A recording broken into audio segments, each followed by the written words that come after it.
নমস্কার, আমি অরূপ। আশা করছি আপনারা সবাই ভালো আছেন। আজ এই ভিডিওতে আমি আলোচনা করব ল্যাকটোজ ইনটলারেন্স বা মিল্ক অ্যালার্জি সম্বন্ধে। দেখবেন কিছু কিছু ক্ষেত্রে, বাচ্চাদের ক্ষেত্রে এটা বেশি হয়।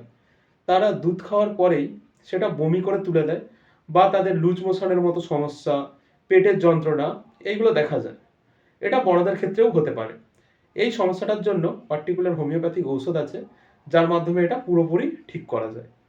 এই ঔষধ সম্বন্ধে বলার আগে আমি ডক্টর অরূপ। তো চলুন শুরু করা যাক।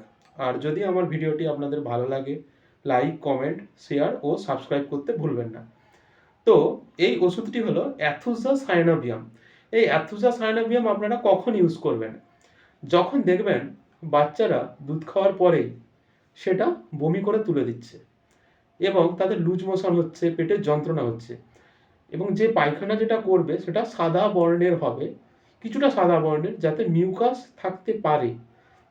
সেই ক্ষেত্রে আপনারা এই অ্যাথোসাসাইনামিয়াম ওষুধটি ইউজ করবেন এবং বড়দের ক্ষেত্রেও ইউজ করতে পারেন, এফেক্টিভ। বাচ্চাদের ক্ষেত্রে এর ডোজ 1 ফোঁটা 1 চামচ জলে সকালে খালি পেটে এবং সন্ধ্যেতে খালি পেটে। আর বড়দের ক্ষেত্রে 2 ফোঁটা ডিরেক্ট জিভে অ্যাপ্লাই করতে হবে, দিনে 2 বার। তো দেখবেন এটা ইউজ করলে আপনাদের উপকার আপনারা পাবেন। যদি কোনো উপকার পেয়ে থাকেন তাহলে কমেন্ট করে জানাতে ভুলবেন না। Thank you for watching.